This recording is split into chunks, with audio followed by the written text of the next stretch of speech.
Welcome to the WriterDojo with your host, Steve Diamond. Buenos dias. And Larry Correa. I'm Dave Butler.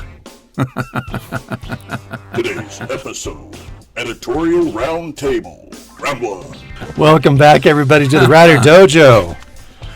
All right, today we have a super duper special episode, chock full of guests today, because, you know, we had everybody in the room and up in the studio, so we figured we'd just get everybody in. All right, so today we have two guests with us. We've got Chris Rocchio. Hey, everybody. And the man, the myth, the really, really tall guy, Dave Butler. I am happy to be back. Thank you. All right. Now, Dave Butler holds, our record from last year. Between him and Craig Nybo, those two guys, all of our listeners, you guys said that their episodes were some of the best ones. So we're glad to have you back with us, Dave. And then Chris, of course, we're glad to have you back with us after talking about yourself and science fantasy and stuff in some of our previous episodes. Now, today, we thought what we would do is, I've noticed a lot on the WriterDojo, there's been quite a few people talking about the concept of editing and the concept of editing anthologies and putting them together and stuff. But in general, editing. Okay. And I thought it would be really good for them and for the people who are, they just want to be authors. They have no desire to edit, and that's probably the right solution. To hear from four people who have edited before, what we do, what we expect, what we hope for when we are reading through people's stuff. So real quick, Dave, can you tell our listeners your editorial experience, so to speak? For 3 years, I was acquisitions editor at Wordfire Press. I done an anthology for Immortal Works, and for about a year and a half now, I've been a consulting editor. So think of that as an indication of it's a part-time gig for me for Baen Books, where one of the things I do is developmental edits. I have editorial responsibility for novels. Okay, and then Chris, let's get your brief intro into the editorial stuff. Yeah, too. sure. So I worked for Baen for 7 years, started as an intern, ended as junior editor. Editor in publishing, it kind of just means guy who works there. Most of what I did was sort of actually fixing things. If somebody didn't answer an email, something fell through the cracks, that was my job mostly. I did a lot of social media stuff as well as some marketing stuff. But when I was editing actually for real, I was usually putting together short story anthologies, collections, either new material or reprints. So I would go through and, try to contact like the Asimov estate and get the rights for a story or something like that, or wrangle, new writers and say, hey, I have a theme, we're doing space pirate stories. Please write me one of those. I need it by, June 30th. Actually, I need it by October, but please get it in sooner, and try to get, because authors are way worse than cats. And, you got to get that stuff together. So that was most of my editorial work. I did a little bit of acquisitions. I picked up one author when I was a band. That was Pat Childs. Pat, if you're listening, you're great. That is great. And then Larry, you've done some editing. Yeah, I've edited 4 anthologies now, and but co-edited, so I had somebody helping me, so I wasn't doing all the hard stuff. And then I've also done just editorial, where various collaborations where people brought books to me, and that kind of thing. A lot of self-editing. Yeah, and then for me, I've done some anthology edits, and then on top of that, a lot of the stuff that I've done is actually more. It's pre-public. It's a lot of pre-publication, very pre-publication stuff. Where I've done a lot of developmental edits and pre-edits, story content edits. You've been whatever. alpha read, major first alpha reader for probably a dozen, 20. Yeah. So I used to do it. Yeah, I used to do it for Brandon Sanderson, Steven Erickson, a few guys over in England. So some of the bigger names. Yeah, some of mine. Right, and I've read for you as well, obviously.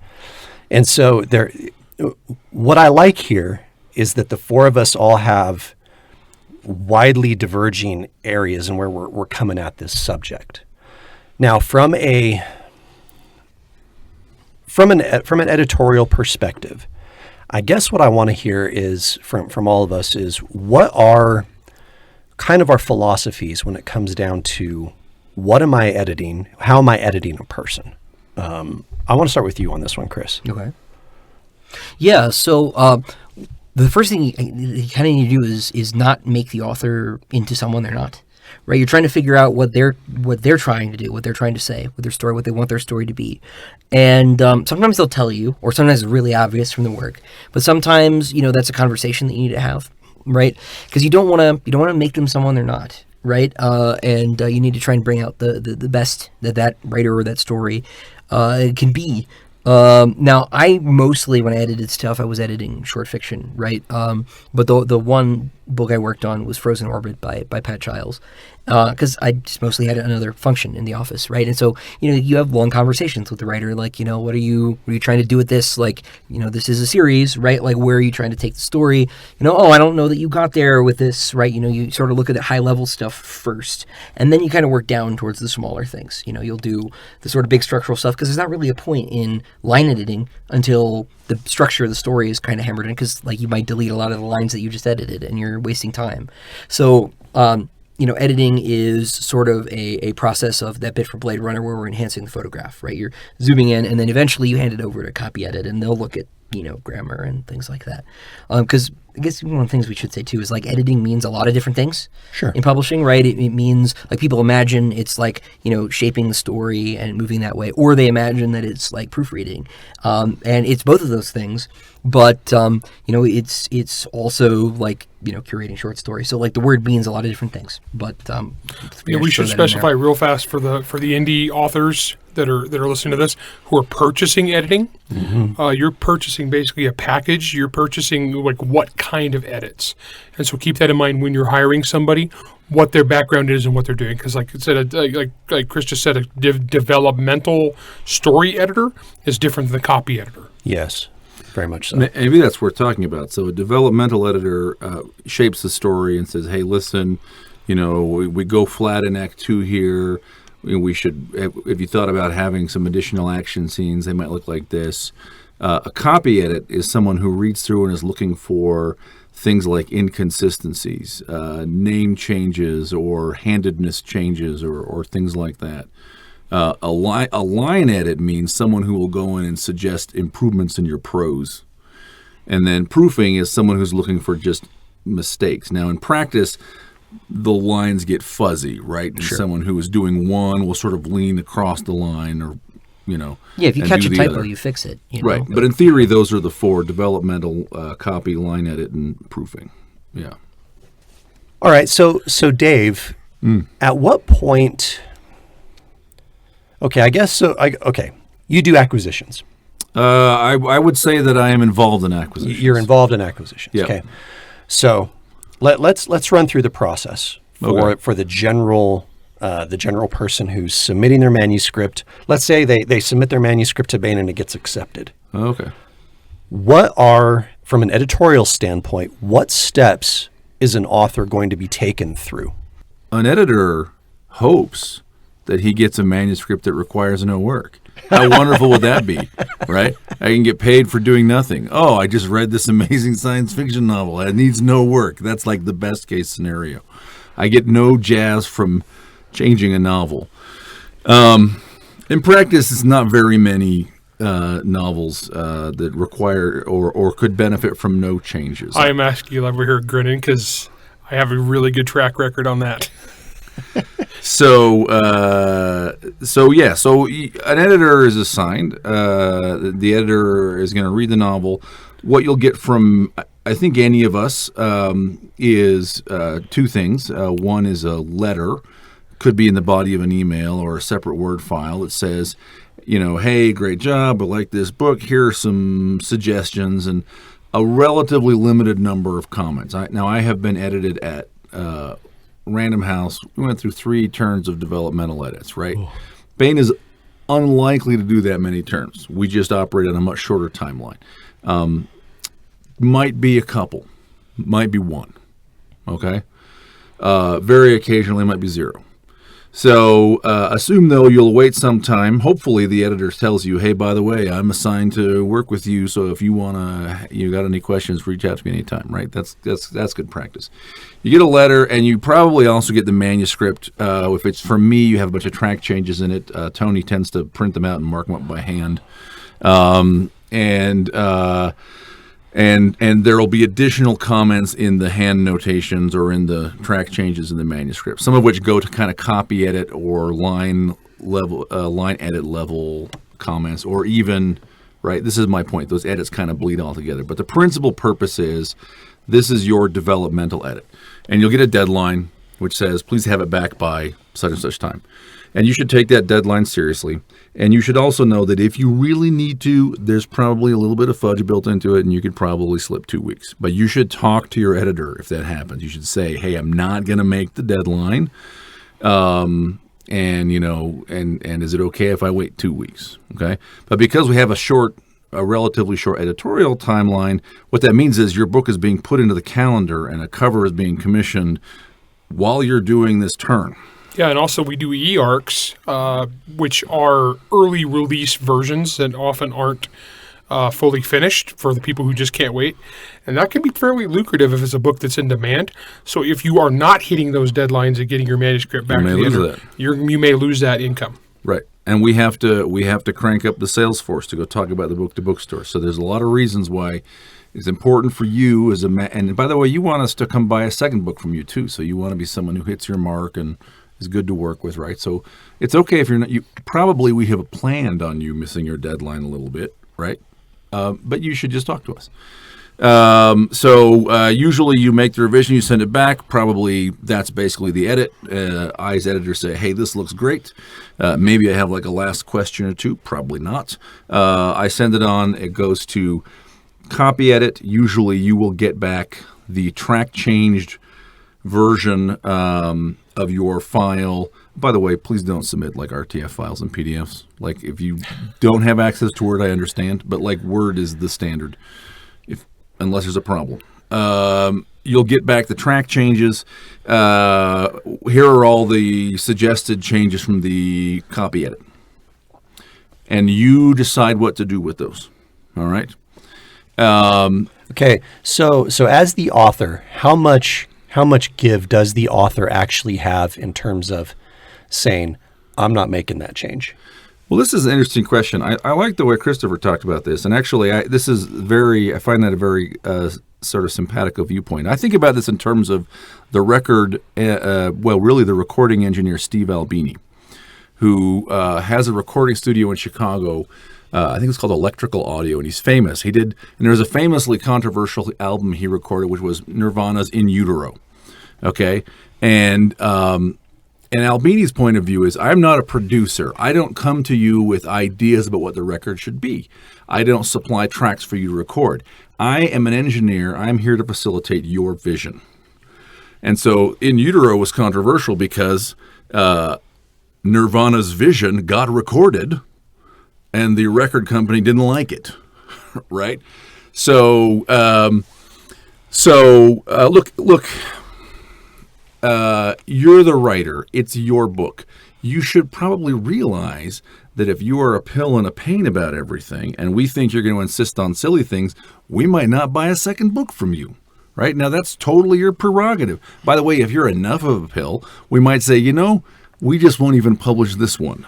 Irreconcilable differences. Right. So you just need to be, be cool, be professional, talk openly about what you want. Right. But yes, you're not the editor's slave for sure. So you accept track changes on the proof edit. The copy edit. And I have a story to tell with no names. So there's an author, fairly prominent, fairly famous author, and I hand on the copy edit. And I say to this author in the email. Now, I will own that I could have said this more clearly. Okay? This is a person with multiple books out. I thought, no problem. This person understands the process. And I said in the email, hey, attached are the copy edit changes and track changes, the proposed copy edit changes. Go through and for all the changes, decide whether you want to accept or reject them, and then send me back a clean document. And I get a response like half an hour later that says, whoa, whoa, whoa, whoa, whoa, whoa, whoa.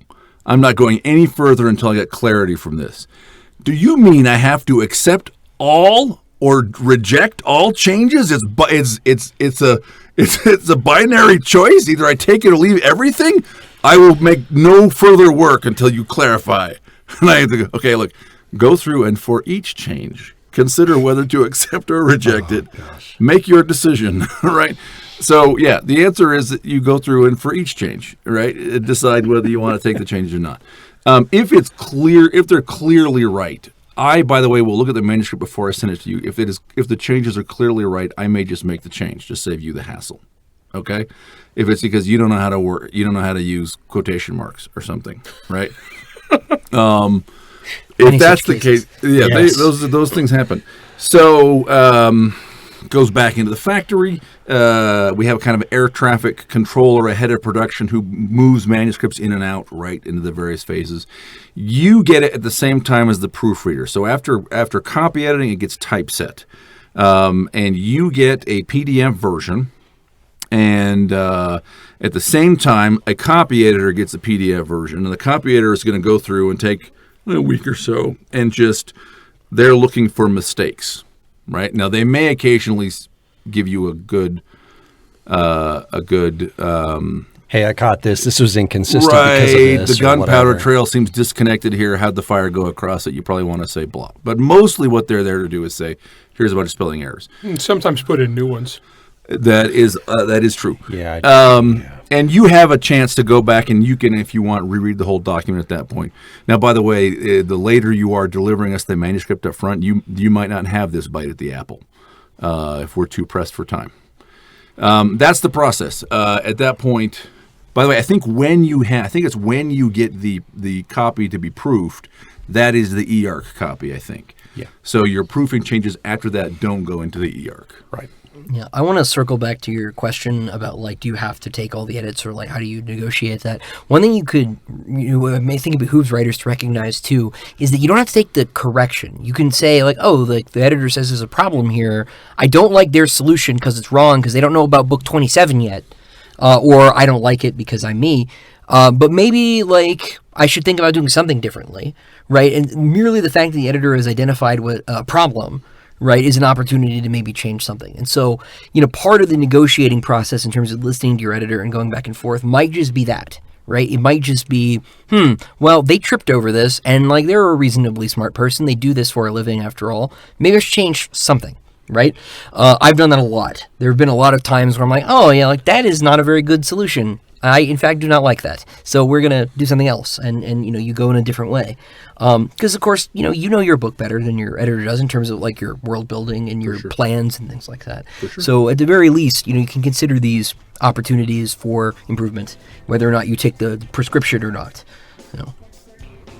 All right. We're going to take a quick break. And when we come back, we're going to continue on with this. And I want to talk about, when we come back, the differences in editing for long fiction versus short fiction, I think. So we'll be right back. Hello, word mercenaries. I'm here today for Author Media, bringing you their 5th commandment of book marketing. Thou shalt not dig thy well while thou art thirsty. The publishing world is full of wolves who know how to separate new authors from their money. They prey on authors who are desperate to make money quickly.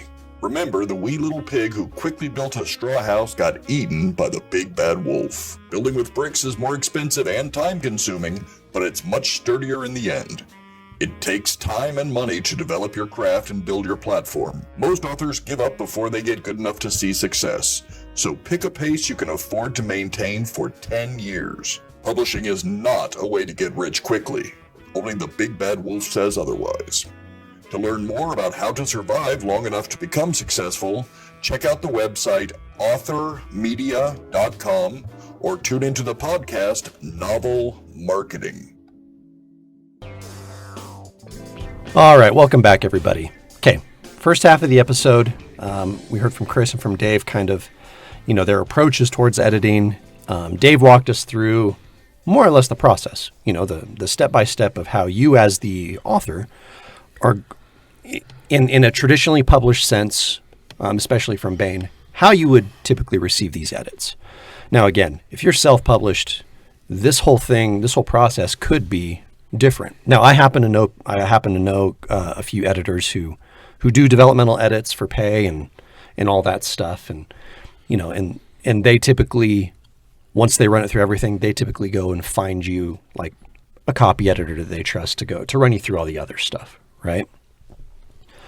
But what I want to talk about, and this is something that we've all had experience doing, and that's editing short fiction.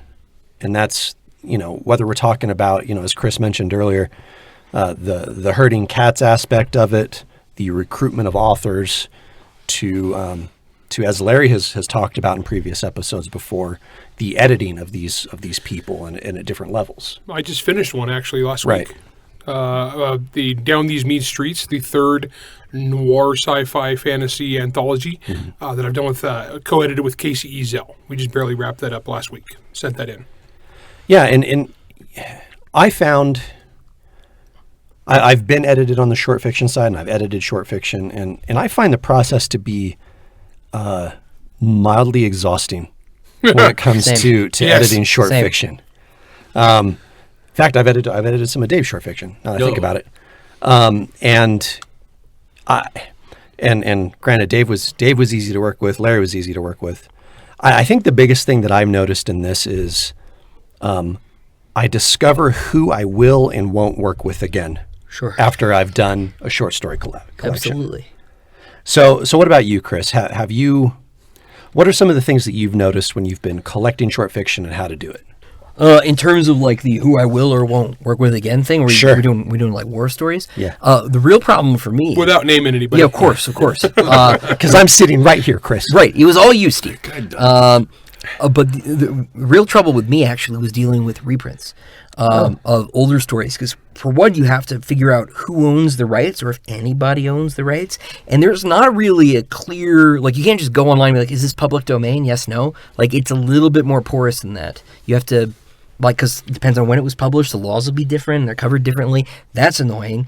And then agents get really prickly about these things. So, like, there were a couple times where, like, we wanted to pay the author's estate anyway, because it's, like, the right thing to do, but it was in public domain. And, they're not getting back to you or something like that, right? And you're like, look, I am trying to pay this author because that is the cool thing to do. I don't have to.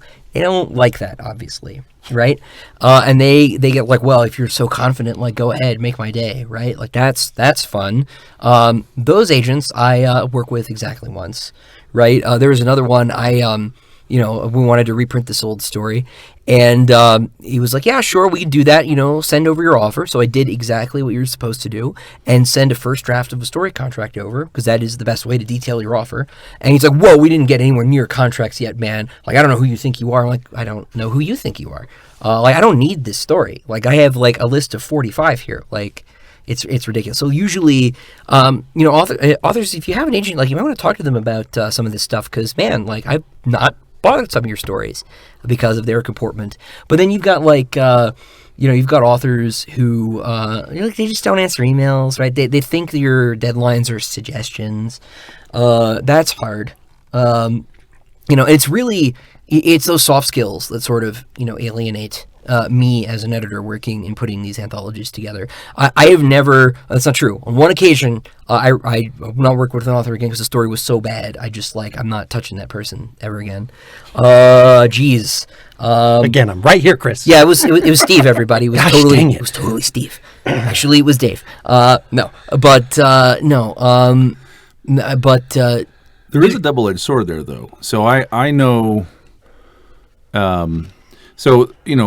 What are ways to get into Bain? One way to get into Bain is to win the short story contest. We notice you then. Another way to get into Bain that people have tried is to get in anthologies. But there's a risk there because Tony Weisskopf reads those anthologies, right? And I have seen Tony read those anthologies and decide, hey, I'm happy with the anthology. I didn't like this writer's work. And like that writer has actually disadvantaged himself in future submissions. Interesting. Right? So if that's your route, you should just be aware, man, put your best foot forward because you will be looked at. Yeah, that is true too, right? You shouldn't think of short fiction as somehow lesser or unimportant. Yes. And we have a tendency to do that because it used to be the prestige format for science fiction. Like, that's just what science fiction was. And now, basically, your average person, my dad does not read, short stories. Like, nobody does. Like your average reader. So there is a tendency, I think, to think of them as afterthoughts or like little side abuses. But the people who do read them are other editors, other writers, and they can actually and are fully within their rights to make an informed judgment on your ability as a storyteller on the basis of your short story. All right? That's pretty interesting because the way I've always treated writing short stories was it was an audition. That's the right attitude. And I mean, shoot, I remember when Larry invited me into the Monster Hunter Files anthology, and I was like, well, who else is in this, Larry? And he's like, oh, don't worry, it's just Jim Butcher and Jonathan Mayberry. Don't stress too much. We had like 8 New York Times bestsellers in that Like, anthology. well, I think Laurel crap. Hamilton was in that one. No, she was in. No, she's in the noir one that I was in. Where I'm like, great, Yeah, no pressure. pressure. Steve. Oh, and David Weber was in that one too. Yeah. Yeah, I'm so like, no pressure, come on, Steve. guys. I'm like, and so my thought was, okay, as long as I don't suck too bad, as long as and on the flip side, if I can just somehow get mentioned in the same breath as them in a positive way, then I've done the right thing. I'm okay. But it's interesting that you guys say it that way. Yeah. I have a positive story on this one because I was just Mr. Negative for a second there, which is admittedly my default setting. But in Sword and Planet, I have a friend. His name is Anthony Martesi. He and I've been friends since college. It's the only thing he's ever published, and I've been on his case for years to write something, you fool, because he's great. And he finally did. And he was the one in this one review. Everyone was like, this collection was like, it was okay or whatever. But this story was amazing. It's the only thing he has published. And I like every time he gets down, I'm like, Anthony, here's a review where everyone said you were good. Do it again, please. Yeah. All right. So you can be that person, right? And it can have the opposite effect in some cases. Now, he has not done anything with this, Anthony, but, there's always tomorrow.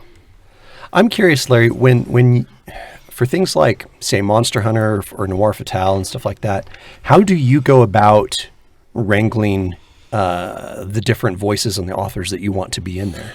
So what I've done, I've never done an open submission anthology. I've never put out a call for submissions. Because with the IPs that I'm working on, it would be, I just get a tidal wave of crap.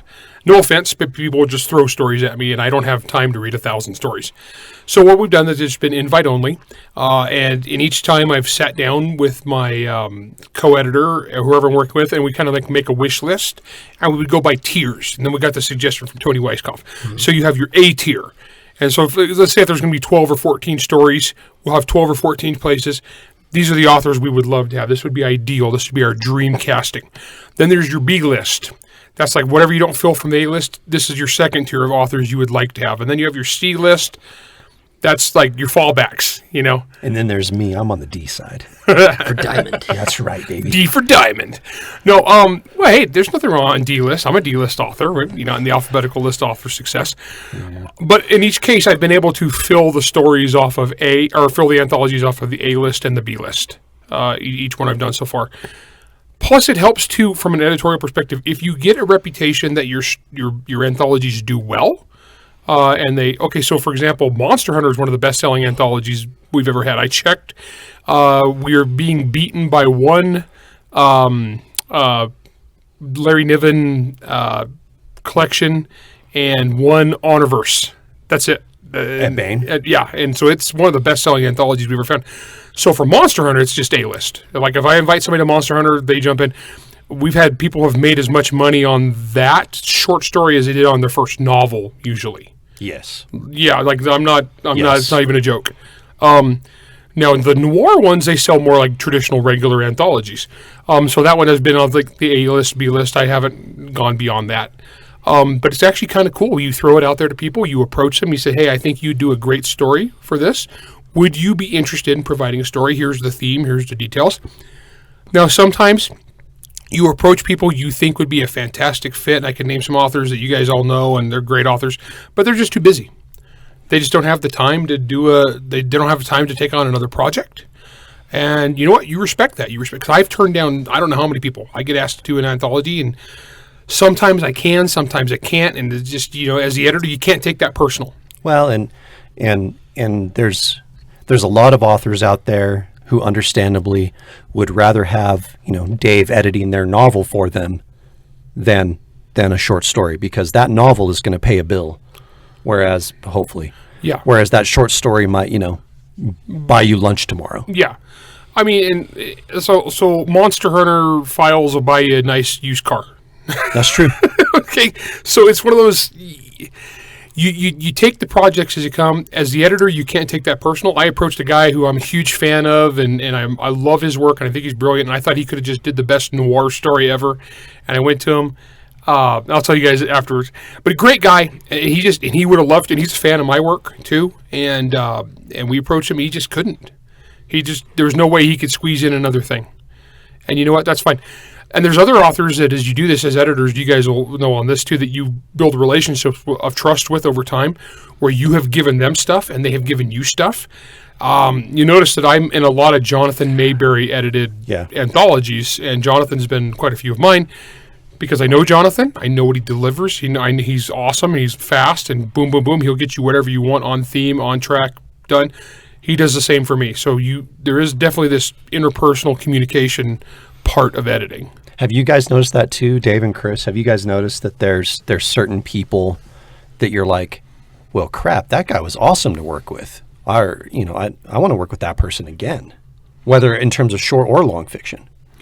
100%. I think one of the reasons to be in anthologies is to build relationships with other writers and with editors. Yeah. I mean, I put Dave in, I think, every single one I edited, or almost every single one. At least the ones where I had, complete control. Because a lot of the ones, when I was starting out, it was like, oh, Christopher, follow Tony Daniel around, follow Hank Davis around, but by the end, I was sort of picking stuff. So I got Dave in a few, but no, you totally do. I think from You never called me like a professional. I'm sorry, Steve. That's another thing. You can't take it personal when you don't get invited, because sometimes you got to spread the love.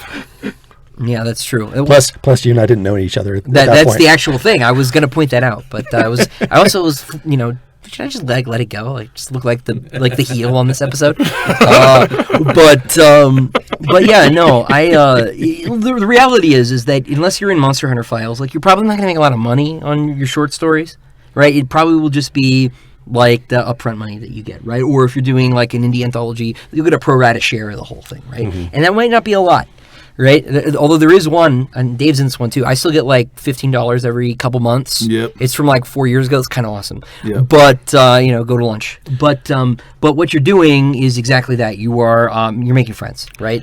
And that is the important thing. So it's good to do, especially early on. Get some short stories out there so that you have friends. Yeah, I can count on my fingers of my hands. I've been in 30 anthologies now, and I can count on my fingers of my hands how many I've gotten a check after the initial thing. Yep.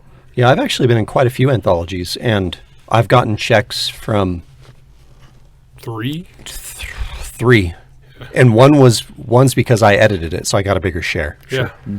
And then the other two are Monster Hunter and Noir. Yeah. Right? Yeah, so it's one of those things that there's a lot of business reasons to do it, but not necessarily financial reasons to do it. Yeah, it's not 1930. You're not Robert E. Howard. This is not going to be your career, right? Right. Yeah. Man, I wish, except for the depression part. Yeah, yeah, sure. and the suicide. I was going to say the suicidal tendencies. Well, we were talking Great Depression. I was talking about Robert E. Howard's depression. Yeah, there we go. All right, plot twist. Both. Yeah, exactly. Yeah, I didn't even think of that, but yeah, so both depressions. Yeah, it's a lot of depression. But yeah, so it's you shouldn't think of it as a money game, right? Another thing that you could think about, long term strategically too, is you've written a lot of short stories. You can, especially if you want to self publish it, you can put a collection of your own work together. Absolutely. And that actually, those tend to do pretty well if you build your audience. You can do a little bit better at that because people might buy an anthology for one story. They're like, oh, there's a Larry story in it, right? Or there's a Game of Thrones story or whatever, and they won't read the other stories. And this is a big part of the sort of higher end, commercial anthologies. That might be the case. But if they like you and you've got 20 of your stories, man, that actually is something that's a whole book you can put out that you've already written. Well, because you've done that. I have. You've done that yourself, and you've been pretty successful. You have 2 collections out, right? Yeah, they basically... And the third one in the works, yes. Third one will be out in a month or two. Yeah. Assuming I get the cover art in time. That's always the gating factor for me. Steve's done a collection, Hellhounds Yeah, I've done a collection, and it's actually been it's actually done pretty well for me. Those And- consistently pay my car payment. Yeah, well, and my whole goal for 2023 is to write enough short stories this year that, and from a couple of the other ones, that by the time all the rights revert back to me, part with your next year, I can do another collection next year. Yeah, my goal. that's what I do. Yeah. Yeah. That's cool. And even if you're traditionally published, like having this little sort of supplemental thing on the side is a totally awesome thing to do. Money spent. Plus, it's a good chance to get in front of just different people. Like I was in an anthology that Laurel K. Hamilton put together, and people who were buying that were primarily Laurel fans. And you know what? That's an entirely different Venn diagram because our circles don't overlap that much of like her fans. And so if it's a chance for me to help her out and get a story into one of her anthologies and get in front of her fans, it's just a great opportunity for me to hopefully people be like, hey, I like this story. I'm going to read this guy's book. So sometimes you just roll the dice on it and see if it's worth it. Yeah, and even if you only get 5-10 more readers, that is 5-10 more readers, right? Yeah. And then you're going to stick in your collection later anyway. Yeah, exactly. We could reuse these things. So All right. So to kind of wrap up this episode, I want to go. It's too bad we didn't have more time because we could actually go. Oh, way we more could. into- We'll just get everybody back online at some point, and we'll do part 2 to this because I really like the kind of this 4-way conversation that we're having. Yeah, well, full disclosure, guys, we're just going to go to dinner now. That's true. We're all very hungry.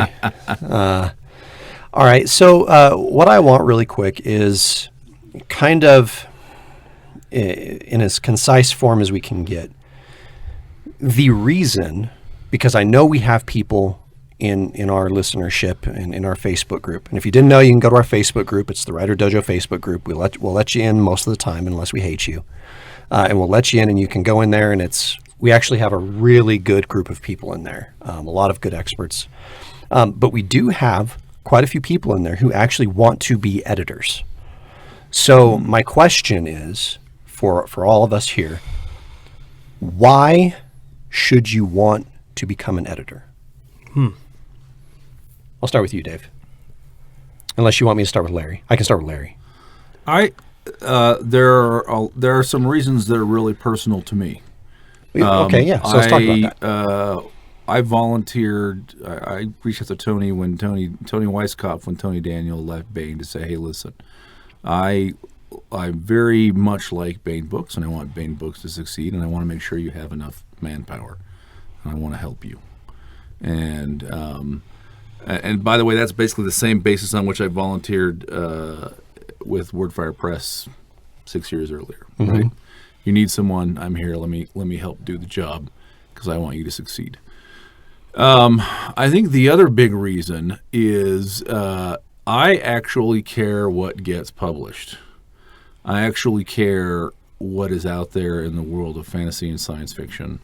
And I think being a part of what gets published is exceptionally cool. I'll tell you, I brought my 2 daughters, high school-age daughters, to Dragon Con last September. And I had been hyping up all the stuff they were going to see. Oh, there's the parade, and there's like the people in costume, and there's the Sunday morning street preachers who think R2-D2 is evil, and there's all this great stuff. They found that all blasé. What they got super jazzed about was the late night conversations in hotel conference rooms, talking with publishing insiders about the business, right? Challenges, opportunities, things that needed to be done, and I do too. I think that's a powerful and interesting place to be. For me, honestly, the biggest perk for me that I've enjoyed is getting people who are good writers and talented people out there in front of an audience. That's honestly the biggest takeaway for me in putting these anthologies together. Is I've been able to take people that I know are good, they've got skills, they just need more readers. They need the exposure. And I always joke on the show about don't get paid in exposure bucks. No exposure bucks? No, but I love being able to take somebody who's only published a couple things and most people haven't heard of them, and I can get them in an anthology that people are going to read, and people are going to read their story and be like, wow, this guy's pretty cool. And every anthology I've ever done, I've insisted on having a little about the authors section at the end that they can plug their work and send people towards. Every anthology I've done, I've tried to have at least a third to half of them be indie. or I've always tried to have at least 2 or 3 or 4 people who are brand new, like total noobs. Because to me, that's the rewarding part, as I want to see people pick their stuff up. I want to see them make it. Yeah, no, I'm with you on that one. Talking about my friend and all that. And I've done that a few times too. There are a couple people, and it is cool, right, to see it mean something to those writers when you talk to them after the fact as well, right? Because it's like new, right? It's a big deal. I've been at this for a few years now, right? So like sometimes you get kind of jaded, and you're like, man, this industry, I swear. But then that is what it's all about, right? Is like being excited about stories and things like that. And it may be too that some of you listening, like, you love stories, but you don't think you're a very good writer, right? This is another thing that you could do, right? I'm not saying give up on writing and become an editor, or that if you give up on writing, you should be an editor. I'm not saying either of those things, but you might not have considered that, like, this is something that you could do if you feel like maybe your talents might be better spent at this, right? Maybe you are the sort of person who, like, everything you read, you have, like, you read the book, you're like, oh, like, this author did a pretty good job, but it would have been better if X, Y, or Z. That instinct is really useful. And it may be that you could use that, to help other people's stories be better. That is a really good reason to want to be an editor, is because you love stories. Fundamentally, I think that's the best reason. I think everybody here, we've all been edited by Tony Weisskopf. Yes. That was my first professional edit, was by Tony. And it was one of those handwritten manuscripts. And I'm like... Oh, yeah, in Egyptian. I'm like, I'm like, what are these hieroglyphs? Reformed Egyptian. It's... The thing is, Tony, one of the reasons I think Tony is such a dang good editor is Tony is not a writer. I mean, she can write, but she doesn't want to write. She wants to edit. That's what she's in it for. That's where her passion is. That's where her passion is. She's passionate in bringing out the better story. That's why she's so good. For me, it's twofold. There's one that's very selfish, and there's one that's a little bit more altruistic. The more altruistic one is, I love when I solicit stories for something, or advice or whatever. And okay, so I'll use the example that I use fairly frequently. So when I put together a collection called Shared Nightmares, and I asked Larry to be in it, and Dave is in that one as well. Yep. And I remember Larry specifically. I said, "Hey, buddy, here's this. I want this story. This is mainly horror. You don't typically write horror as it's defined, but also no action, because you're already known for that, and I know that you don't need. I know that you can write anything, and so Larry turns in this story that's it's it might be one of my favorite one of the best things I've ever written, and so I love seeing that. People who you just have a concept, and you throw it out there. You put it out there into the universe, and they come back with these stories that you're just like, holy crap! Like, that's awesome, and that's different, and that's not what I expected, but it's better than what I wanted. Like, that's awesome. Now, on the little bit more selfish thing, and this is going to riff off a little bit what you were saying, Chris, and that's, look, maybe you think that you're not a good writer, and so maybe you think that you should just go into editing, therefore. Well, you can, and that's great.